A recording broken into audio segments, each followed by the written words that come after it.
Hello everyone. I contemplated for a long time how I wanted to do my video for the newest episode of The Masked Singer US Season 7. I believe it was episode 9. They eliminated two characters, and the one who remained was the character that is going up against the Ringmaster and Firefly, each from Team Good in the season finale. So what I've decided I'm going to do is just talk about the episode. I have several notes and information about clues, but I still need to, hopefully before next Wednesday, go through all of the clues for the three that are remaining following that episode. I have all of the stuff written down for Firefly and have a couple of opinions about who she may be, but there is some stuff about the clues for some of the ones that got sent home this past time that makes me want to look at the, like, maybe rewatch the episodes again for them and see the clues and be like, which ones do I feel are most important, right? Okay, so in my personal opinion on the latest episode of The Masked Singer US Season 7, I felt that Space Bunny actually had the best performance, but he was the first one to be sent home. I'm trying to think of what the song was that he sang, and it's not immediately going to come to me, of course. But I felt like I thought Queen Cobras had it in the bag until they did that performance and they sang a slow, laid back song. And I was like, dude, y'all not doing nearly as good as you have been doing. I feel like you're going to go home, which will make the Prince Toad be the third person, that's right, in the um, season finale, and that will make it all be Team Good, right? Um, but I did not feel like his performance this time was as stellar as it had been being either. And as I said, I felt like Space Bunny actually really did the best job, especially when they did the showdown part. To me, his voice was way better than the prince's, yet the panel and the people in the audience voted, and as I said, Space Bunny was the first one to go home. Okay, so Robin Thicke brought up the Shaggy Dog again. There was a boom box, which made him think of Shaggy's song Boomtastic, Boomastic. I can't remember what it's called.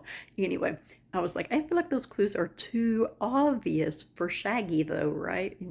Why would you have a Shaggy Dog on there if it's Shaggy, right?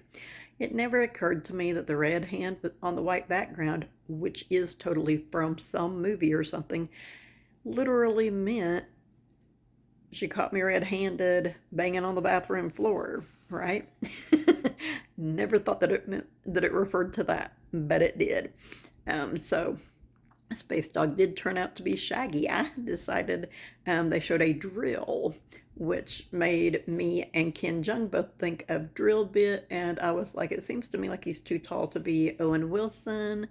The dog, he was like Marley and Me, and I'm like, yeah, maybe go that way. So I decided that perhaps maybe Space Bunny was Matt Dillon. Of course, he was not. I had been going with Matthew McConaughey for a long time. But yeah, that's not who he turned out to be. And the other one that went home, unfortunately, because of their lackluster performance on this episode, was Queen Cobras. Okay, so I was going along the right line with the lady who played for Vanessa from on Hanging with Mr. Cooper, having the message for the person or people that she called her best friend, and I decided that it was Don Lewis because when I looked up who sang Hanging with Mr. Cooper, which I didn't even use Bradley Cooper's picture to reference, though that's what it was referencing, you might recall I mentioned that there were like 5 or 6 people singing. I was pretty sure it was 5. Well, apparently the people that were singing were Don Lewis, Vanessa from the show, and En Vogue. So the picture of Bradley Cooper was referencing En Vogue singing the theme song to Hanging with Mr. Cooper, though whenever I looked up stuff about Hanging with Mr. Cooper on Facebook, on Google, and checked to see who sang specifically the theme song, it said that Don Lewis sang it. It said nothing at all about En Vogue, or I might have gotten this one right, but they said something about a different world, right? So I looked up and saw that Don Lewis was also on A Different World. Apparently, she was actually only on Hanging with Mr. Cooper for one season. But, so who I had decided to go with, once again being wrong because the internet didn't tell me that En Vogue sang the theme song to Hanging with Mr. Cooper. I was right down the right lane, but it just led me astray. But anyway, so because of the different world, the A Different World thing, which I'm thinking they must have sang the theme song to it too. But because of that, I was going with Don Lewis, Lisa Bonet, and Jasmine Guy because they can all sing, and they led us to believe that they had something to do with dark magic. And Jasmine Guy was on Vampire Diaries. She played for Bonnie's grandma, who was not a bad witch, but she was a witch. And Dana Lewis played for the Good Witch of the North, another good witch, but still a witch. And I couldn't find anything about Lisa Bonet specifically playing for a witch, but I was like, I'm sure she did something along that line. So yeah, I went with Lisa Bonet, Jasmine Guy, and Don Lewis, and was once again wrong because it was En Vogue who actually sings the song, the theme song to Hanging with Mr. Cooper. Though, obviously, Don Lewis and the lady that played for Vanessa sing it with them because they're all five singing at points during the song. But anyway, had to be wrong again, right? So, as you may have noticed, aside from the glare on the window back here, my wish that not all of the finalists would be from Team Good is kaput. Obviously, everyone should have gone with Team Good if they wanted to be right about who was going to go on to the finale, right? Wanted to win or whatever. So yeah, the Prince Toad is the one that is left. Now, his clues on this particular episode that stood out for me were that he had a crown. Wait, no, sorry. That was Space Bunny. Though I do feel like, well, he was talking about being treated like royalty finally, or something like along that line. There was sheet music that was filled in, and a pencil laying by it indicating that he perhaps is a songwriter or composer. He mentioned being from a small borough. Gosh, I know there are other clues. Oh, there was a jet plane. Which made me think of Jet, the food thing that bought Grubhub, and that made me curious as to where Jet is headquartered. Alexa, where is the food delivery service Jet headquartered? Here's something I found on the web. According to Fool.com, Just Eat Takeaway, JET, which is based in Amsterdam, doesn't currently operate in the U.S., but it owns food delivery service company. Alexa, stop. Okay, so stop listening. Anyway, so they're headquartered in Amsterdam, which is in the Netherlands. So I thought maybe the Jet referenced them, but I don't know. Anyway, the person that I am thinking it is, as we know, which I don't think the panel can see this clue, but as we know, Jamie Lee Curtis had a message for the Prince Toad and said that she is glad that he made her his final choice, and she's his Queen Toad and stuff such as that. And I'm like, well, obviously it wouldn't be as obvious as him being Jamie Lee Curtis's actual husband, right? But especially after the Shaggy clue and the small borough clue and the sheet music with the pencil next to it implying that he may possibly be a composer, which Jamie Lee Curtis's husband, Christopher Baring, oh my gosh. Christopher Hayden Guest is a composer. So I am going with him. I don't know what the Letterman's jacket that had the 30 on it has to do with him at all, but I am going with Christopher Hayden Guest, who is a baron. That's where that came from. He said that people didn't always treat him as he felt he should have been treated. golly, I might be confusing my characters, but I know that he did say he's from a very small town. I'm pretty sure that he did say also that he was not treated the best. He said that's where he grew up. He didn't say he's from there. So anyway, Christopher Hayden Guest, from what I found online, was born in London, England, I believe it was. Alexa, where is Christopher Guest from? Christopher Guest was born in New York City, New York in 1948. Okay. Stop listening. Anyway, it says that he was born in New York City, but I remembered that the place that he was from was a fairly large place, right? Okay, so that's where he was born. He was born in New York City, but he actually grew up in a small town in Massachusetts. I want to say oh gosh, maybe I should just grab my notes. I want to say the neighborhood was called Illenberg or something like that. Illenberg, something along that line. I am going to look at what I have written here for his clues and such.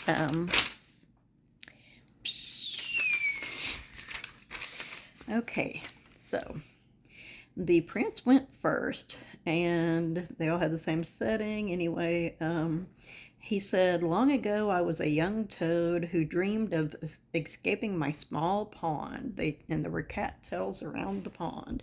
They showed a picture of Carnegie Hall. And then I wrote pond again for some reason, and he was writing something, and he said he knew he had something special to share with the world. It felt like no one was listening. Then they showed that huge pencil laying next to the sheet music, right? And I was like, so this could be Jamie Lee Curtis's husband, Christopher Guest, since he's a composer. And then he said he set off on a journey to make his little voice heard. And then they showed that jet, right? Said people only judged him by what they saw on the outside. He didn't understand why they can't see the prince he was on the inside, sorry. And then I was like, BTW, Christopher Hayden Guest is a baron, because he was talking about finally being treated like royalty and stuff like that, and he is the prince, right? And then they showed a bunch of flying bats, which I'm not sure what would have to do with him. And that leads me back to baseball, though, actually, again, right? He says he traveled to scary places, sometimes felt like turning around and hopping home. He knew he had to wipe his tears and keep pushing. Looked like I wrote wise, anyway, wipe his tears and keep pushing. They showed a fancy watch. And he said after years of struggle, people started to recognize him for his true talent. And then there was a high five that had a bunch of sparkles. I thought that was pretty funny and cute. So he said he finally became the royalty he's always knew he was. He stands before us, prince of the stage, king of his castle, and future winner of Team Good. He sang Sir Duke by Stevie Wonder, and he did do a good job. I decided that he was Christopher Hayden Guest. And, oh, wait, it was Space Bunny that said he came from a small borough, now that I think about it. So I don't know why I was writing stuff for him about a small town. So they asked him, and mind you, he was literally the only one of these three characters that they asked this, what it would mean to him to go on to the finale. They did not ask the other two this. Just saying. But they did ask him that, and he did talk for quite a while about it. And maybe this is actually when he said it. He said that this is when he said he came from a teeny little town. The other one said small borough. So he said he came from a teeny little town where he wasn't always understood. That's why he did this show. And I was like, Christopher Guest was born in New York City, but it could be referring to, and this is what I was looking for, Interlaken, Massachusetts. And Blake Anderson grew up in Concord, California. That's who I was thinking it might be partly because of the Mars thing. And that has a population of about 130,000 people, but it's smaller than a lot of towns, right? Though I wouldn't consider it a small town by any means. He said music was his first love. Over the years, he has become known for other things besides music, but he wanted to come back to a place where he could tap back into his original joy, which made me think of tap dancers. And Gregory Hines has passed away, I think, in 2003 or 2004. And so I was like, could he be tap dancer Savion Glover? He's also from, or no, he's from Newark, New Jersey. I was going to say he's also from New York City, but he's from Newark, New Jersey, actually, which has a population of 281,054 people, according to the 2019 count. So I'm like, no, probably not him. So the town that the area of Interlaken, Massachusetts is in is Stockbridge, Massachusetts. Um, and the population there is only 1,947 people from the 2010 census, and that population had gone slightly down. Um, so I was like, yeah, I totally think that this is probably Christopher Guest because that is a very, very, very small town. He was composing, but like the Bats one, unless they are just still trying to make us believe that he is an athlete, that has me confused. There could be a Christopher Guest that plays baseball, or maybe he played baseball when he was younger. But so the ones who are left are the Prince Toad of Team Good, the Ringmaster of Team Good, and Firefly of Team Good. And I have all of the clues written down for Firefly. I plan to try before next Wednesday, which is not real far away right now, so I don't know how well I'm going to do, especially with Mother's Day tomorrow. But anyway, I'm going to try to rewatch the episodes that have Ringmaster and the Prince Toad in them, write down the clues that I feel are most important, and try to come up with who exactly I do honestly think they are. Right now, I'm leaning toward Christopher Guest, of course, for the Prince Toad. For Ringmaster, I'm still thinking most likely Emily Osment. It did occur to me, I'm like, well, possibly it could actually be Miley Cyrus because the Hannah Montana and or the Montana thing with a picture of Hannah Montana on it would be obvious for Miley Cyrus, and the Shaggy Dog one was obvious for Shaggy. And I'm always one that's like, it's too obvious. It can't be that. So, maybe I should go with the obvious and say she's Miley Cyrus, right? She did sing The Climb very well and very similar to Miley Cyrus, didn't she? Anyway, Firefly is the one that has me up in the air. I decided, because of some clues, she might be Taylor Swift. I'm still leaning toward Janet Jackson. I really don't know on her, so I'm going to go over the clues. I'm going to try to do a video by no later than Tuesday of this coming week about who I think they are and what their main clues are. And make sure you watch my Mystery Mondays vlog this coming Monday, like 2 days from now. It will be the final thing about the Jason Dubois story about his death. That will be on what would have been his 46th birthday.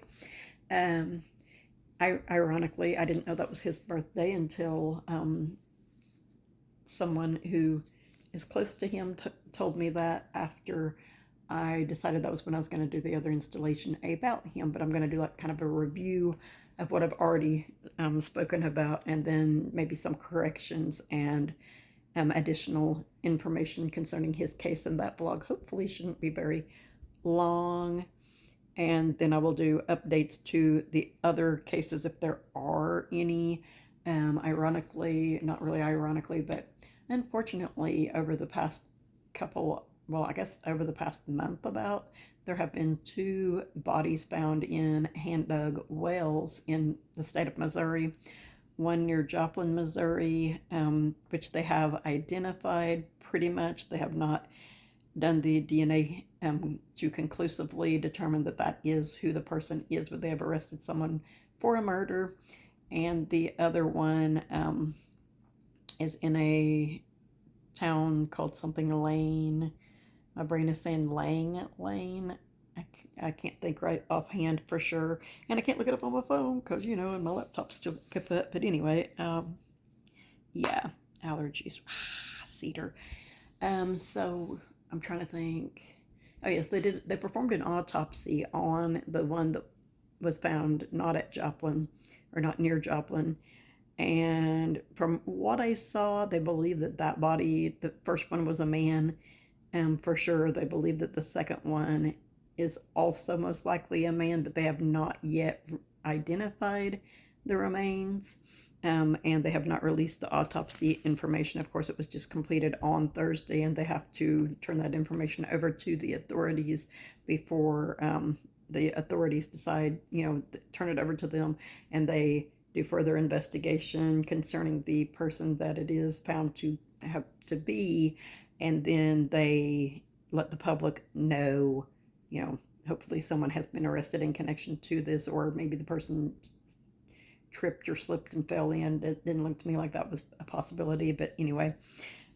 So if there's information concerning the second one, well, I guess I'll tell you guys more about that at the end of the Jason Dubois vlog, and I will also tell you guys about any updates to the other cases. Hopefully they find something additional out about Kylan and Crystal's case, but I don't know. So I am going to go for right now, and everyone have a great whatever time of night or day it is in your part of the world. Stay safe and stay positive. Stay viewing and subscribing.